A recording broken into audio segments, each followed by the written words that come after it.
Meanwhile, real estate demand in Palm Beach hitting a fever pitch after Donald Trump's resounding victory. Our next guest represents roughly 1/3 of Palm Beach waterfront property market. Joining me now is senior luxury real estate advisor in Palm Beach, senior luxury real estate advisor at Premier Estate Properties, and top Palm Beach realtor Margit Brandt.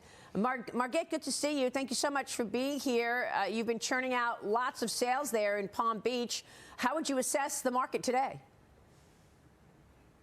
Hi, Maria. Thank you so much for having me. I mean, our market has been very strong. I think post-election, there's most certainly been a Trump bump. Leading up to any election, sometimes there's a bit of a pause where people want clarity. They want to understand what's happening.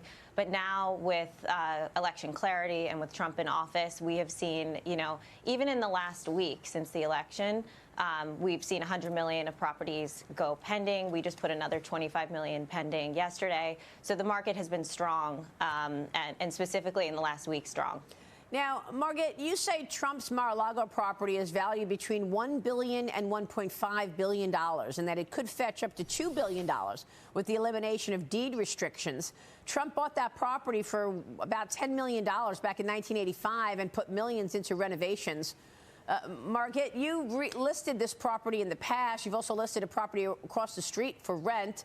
I want you to tell us more about Trump's Florida listings and their valuations. But first, Mark Tepper, we were just talking about this during the commercial break. This was the question for one of the attacks on President Trump by Letitia James. Yeah, and she claimed that it was only worth $18 million, which I think anyone with a brain inside their skull realized that was way understated. But yeah, that was the claim against Trump, was that he, quote unquote, overinflated the value of his properties to secure financing to grow his wealth.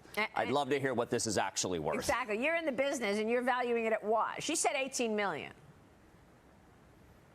Well, I mean, if we take a look at Mar-a-Lago, let's start here, Maria. The guest house alone is worth 75 to 100 million. If you take a look at Palm Beach Island waterfront land, right? And keep in mind, we're a small island. We're only 12 miles long, half a mile wide. So it's not a big market. Scarcity is a real thing for us. We only have 2,500 homes on this island. So if you take into account waterfront land pricing, which the average is about $1,600 per foot. We've seen some sales on the ocean as high as $2,000 per foot. But if you take a look at Mar-a-Lago, it's 20 acres. And for example, we just sold the most expensive property ever sold in the U.S., a private island here in Palm Beach for $152 million. Most expensive sales so far in the country this year. That went for $152 million. If you do some very simple math, $152 million times 10, which equates to the 20 acres of Mar-a-Lago, you're at $1.5 billion. That's not taking into account the 100,000 square feet of house that he has on the land. It's similar frontage, so that's $500 million of house. So $1.5 billion of land plus $500 million of house, you're at $2 billion, in my opinion. Even if you short, say that it's really, more than 1.5 or 1.75, the 18 million evaluation was so far off base and clearly done by someone who has no understanding of Palm Beach Island real estate or its pricing. Well, I mean, it's more than that. I mean, these valuations can be quantified, right? I mean, like, we're talking to one of the leading real estate people in Palm Beach.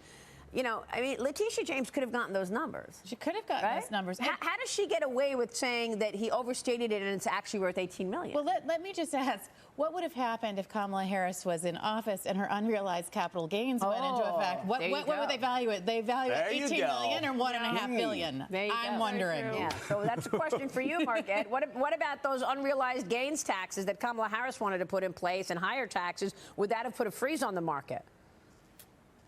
Oh, my God. I mean, I'm so glad you asked about that. If I could tell you, Maria, how many people sent me that about the unrealized gains, I mean, that would have been an absolute disaster. And only someone who hasn't run a business would come up with something like that. So, I mean, that would have been terrible. But we're grateful because we have some real, business minds behind Trump. We have some of the most brilliant minds in business, like Elon Musk and Howard Lutnick and Bill Ackman. And I think people are super excited to have, not D.C. bureaucrats, but business leaders that I really think this is an exciting time for our country, and it's without a doubt going to be good for the Palm Beach market. All right, Margit, thanks very much. Margit Brandt joining us in Palm Beach this morning. Stay with us. We'll be right back. You're watching Mornings with Maria live on Fox Business.